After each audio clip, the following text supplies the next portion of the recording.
پیارے دوستو، شام غریباں ایک ایسا لفظ ہے جسے سننے کے بعد ذہن میں عجیب عجیب خیال آنے لگتے ہیں اور ذہن میں ہزاروں ایسے سوال پیدا ہو جاتے ہیں جو انسان کو تجسس میں ڈالے رکھتے ہیں۔ انہی میں سے ایک سوال یہ بھی ہے کہ شام غریباں میں کیا ہوتا ہے اور شیعہ حضرات رات کو لائٹیں بند کر کے کیا کوئی غلط کام سر انجام دیتے ہیں؟ دوستو، انہی سوالوں کو مد نظر رکھتے ہوئے ہم نے فیصلہ کیا کہ آپ کو اس حقیقت سے آگاہ کیا جائے۔ آپ سے گزارش ہے کہ اس ویڈیو کو آخر تک ضرور دیکھیے گا اور کمنٹ میں ہمیں یہ ضرور بتائیے گا کہ آپ کون سے ملک اور کون سے شہر سے ہماری یہ ویڈیو دیکھ رہے ہیں۔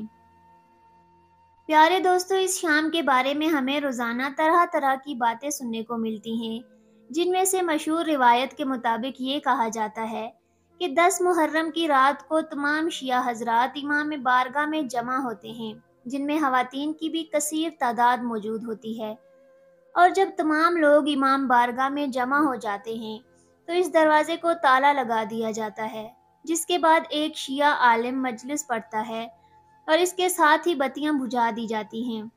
پھر مرد و زن مل کر شرمناک کام سر انجام دیتے ہیں، جس سے پیدا ہونے والے بچے کو شیعہ ذاکر بنایا جاتا ہے۔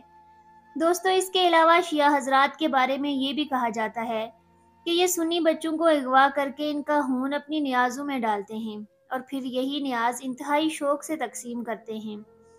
اب اگر حقیقت کی بات کی جائے تو یہ تمام باتیں بالکل من گڑت اور فضول ہیں، جن کا کوئی سر پیر نہیں ہے، بلکہ یہ تمام باتیں امن کو خراب کرنے کی سازش ہے، اور بدقسمتی سے ہم روز بروز اس سازش کا شکار ہوتے چلے جا رہے ہیں۔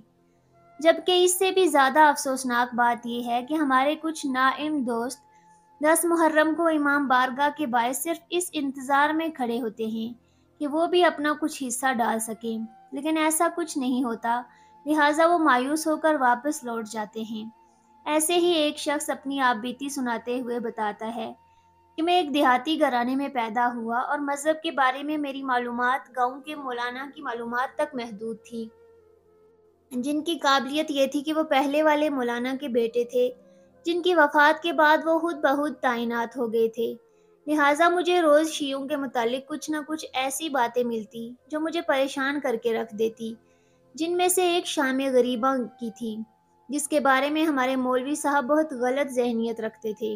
وہ بتاتے تھے کہ جب میں میٹرک کے بعد کالج میں داخل ہوا تو پتہ چلا کہ ہمارا ایک ہم جماعت اہل تشیع ہے۔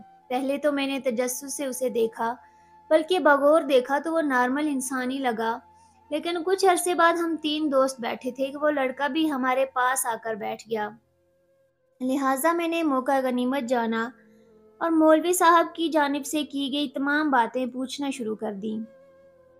میں سب کچھ بول چکا تو اس کا چہرہ سرخ ہو چکا تھا، مگر اس نے فقط اتنا کہا کہ یہ ساری باتیں غلط ہیں اور وہ اٹھ کر چلا گیا۔ وقت گزرتا گیا اور اس طرح سے وہ آج بھی سب تعلق بن گیا، اور پھر کچھ ہی عرصے بعد محرم کے ایام شروع ہوئے تو ایک دن اس نے مجھ سے کہا کہ کیا تم حقیقت معلوم کرنا چاہتے ہو کہ شام غریباں میں کیا ہوتا ہے؟ تو تحقیق کے لیے آ جاؤ، اگر تمہاری بات سچ ہوئی تو میں بھی واپس پلٹ جاؤں گا۔ لہٰذا میں نے اس کے ساتھ جانے کی حامی بھر لی۔ 10 محرم کو میں ان کے گھر پہنچا اور رات 9 بجے کے قریب ہمیں کہا گیا کہ امام بارگاہ چلتے ہیں، شام غریبوں میں نہیں ہوگی۔ اب میرے ذہن میں وہ ساری باتیں ایک ایک کر کے آنے لگی جو شام غریبوں کے حوالے سے مسجد کے مولوی سے لے کر عام دوست سے سنی ہوئی تھی۔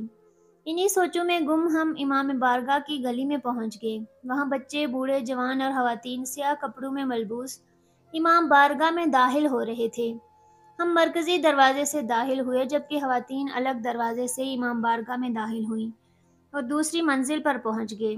میں انہی خیالوں میں گم تھا کہ امام بارگاہ کی بتیاں بجھائی جانے لگیں، اور اب صورتحال یہ تھی کہ امام بارگاہ کے بڑے ہال میں صرف ایک بتی سٹیج کے اوپر جل رہی تھی، اور اسی دوران ایک ذاکر نمودار ہوئے جن کے کپڑے سے آتی ہلکی ہلکی داڑھی تھی، گریبان کھلے تھے اور کفیں چڑھا رکھی تھی۔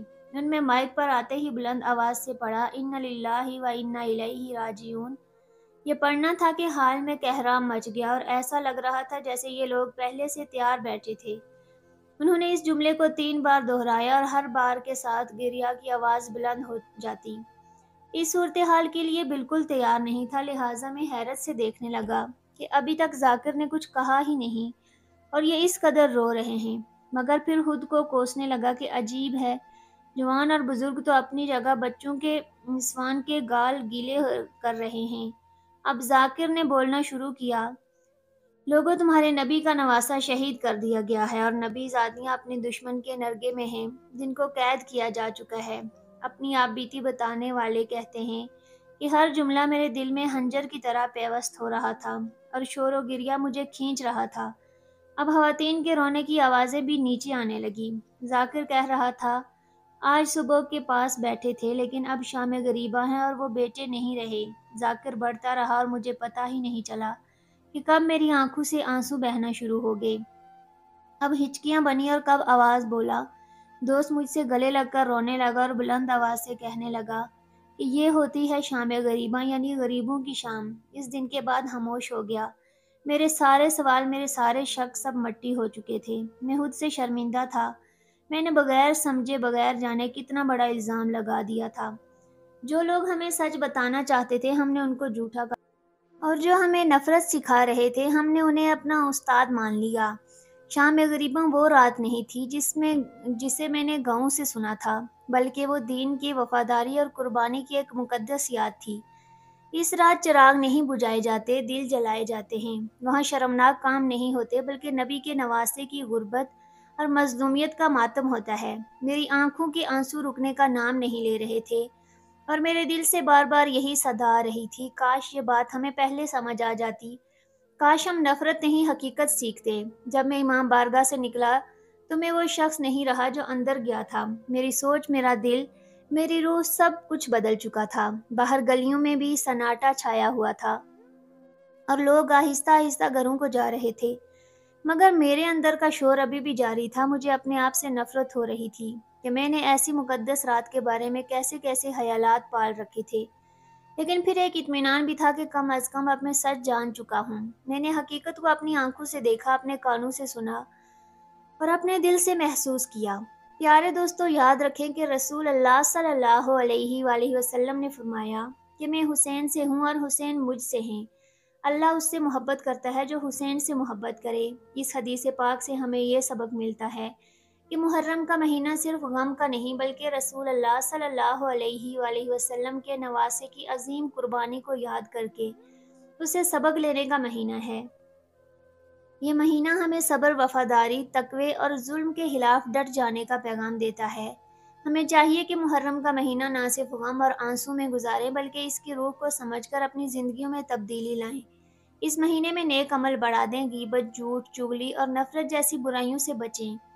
اہل بیت سے محبت کا تقاضا یہ ہے کہ ان کے بتائے ہوئے راستے پر چلیں، نہ صرف رسمی مجالس یا ماتم کر کے اپنی ذمہ داری حاتم سمجھیں بلکہ مظلوموں کے ساتھ کھڑا ہونا ہے، ظالم کے خلاف آواز اٹھانی ہے اور سچائی کو ہر حال میں تھامنا ہے۔ اگر ہم نے محرم کے مہینے کو سچے شعور، اخلاق اور اصلاح نفس کے ساتھ گزارا تو یہی حسین علیہ السلام سے سچی محبت کا عملی ثبوت ہوگا۔ جی تو معزز دوستو، یہ تھی ہماری آج کی ویڈیو۔ اس حوالے سے آپ دوستوں کی رائے کیا کہتی ہے، کامنٹ سیکشن میں ہمیں ضرور بتائیے گا۔ انشاءاللہ آپ سے ملاقات ہوتی ہے اگلی ویڈیو میں۔ تب تک اپنا اور اپنے آس پاس کے لوگوں کا خیال رکھیے گا۔